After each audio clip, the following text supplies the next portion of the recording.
Well, an explosive report, an exclusive report coming from our friends over at the Daily Signal. This is the headline: Anti Defamation League alerts law enforcement to Matt Walsh, Chris Rufo, and libs of TikTok. What in the world is going on? Well, let's talk to the writer of that incredible piece. She is a senior reporter at the Daily Signal, Mary Margaret Olahan. Mary Margaret, so happy to have you back with us.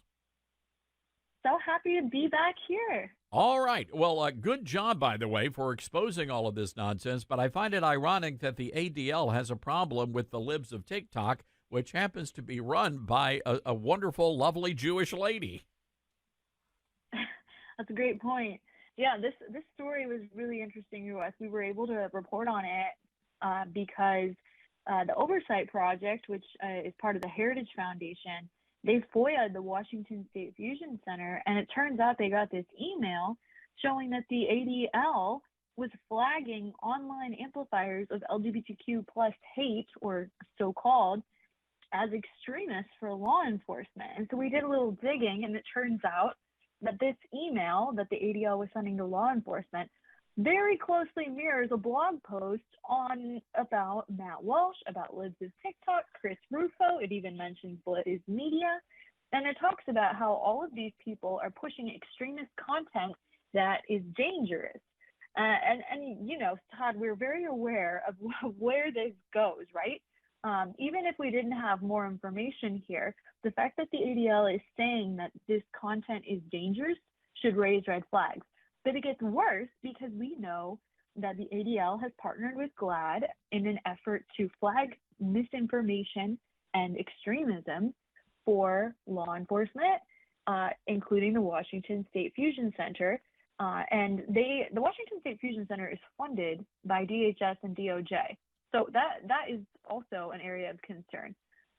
But this story we found really interesting because of this direct connection between this far left group, ADL, and law enforcement.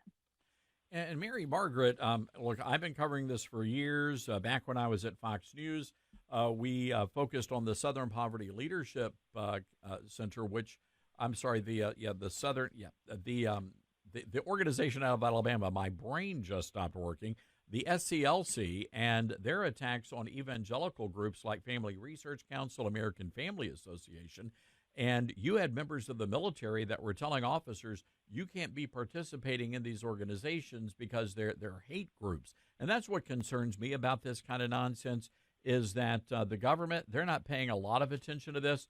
And, you know, they're not going to do a deep dive onto Matt Walsh or the libs of TikTok. And one day, you know, people are going to get in trouble because they follow Matt or, you know, the libs of TikTok pages. Yeah, actually, my colleague Tyler O'Neill has done some phenomenal reporting on the SPLC. I believe he wrote a book on them and their connections to exactly what you're saying, Todd, flagging different groups as hate groups or extremist groups. We saw recently how the FBI was targeting traditional Latinx Catholics at the behest of the SPLC. And there's a whole bunch of other groups, usually religiously affiliated, that have come under the SPLC's microscope, often undeserving. And in this case, the ADL seems to be fixating on people who are fighting transgender ideology, specifically when it comes to children. So Matt Walsh, for example, doesn't think that children should be allowed to undergo transgender surgeries or undergo hormonal interventions when they are still children. And these interventions, as we know, are going to change their bodies for the rest of their lives. Walsh doesn't believe those things should happen. But because he's talking about this publicly online, this rhetoric is being labeled as extremism and flagged for law enforcement. That raises some serious questions. See if law enforcement is looking into that and into those tips about who else could come under the microscope. Look, this is a great question, and I suspect that you guys are just really, this is just the tip of the iceberg, and there's a lot of other stuff happening that I'm fairly certain you folks over at the Daily Signal are going to be able to uncover.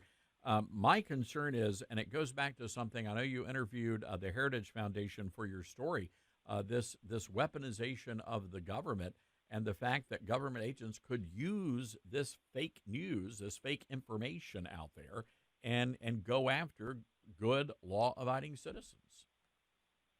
Yeah, I think Mike Howell said it really well. He's the director of the oversight project that uncovered this email.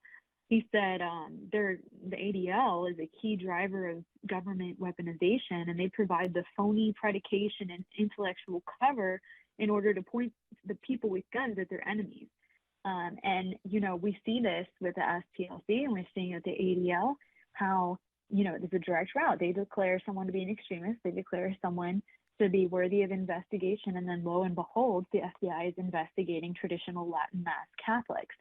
That correlation there has not gone unnoticed, and Republicans have done a lot of investigations and called for, repercussions for this kind of treatment of religious Americans. But it is escalating, and it has been for the past several years. And people who are older and wiser than me can tell you, like you, Todd, I'm sure, can tell me about how this has escalated over the past few decades. But it's something that we need to be keeping an eye on, because especially under this current administration, it seems that it is only going to get worse. Are you saying I'm older or wiser, Mary Margaret? That's for you to decide, Todd. Oh, very well played. All right. Geez, Mary Margaret Olahan, she is a senior reporter for the Daily Signal. You had a chance to talk to Chris Rufo, who's a great guy and has really done some incredible journalism. I'm curious, what did he tell you, and what is the concern that Rufo shared with you? Yeah, Rufo, he told us that the ADL is attempting to mobilize the government for the purposes of political persecution. He says that the fact that the ADL would like the government to investigate critics of transgender ideology under domestic terrorism provisions is outrageous. I particularly liked this quote from him. "If counterterrorism agents come knocking, I will tell them to pound sand. This is still America, and we still have the right to free speech."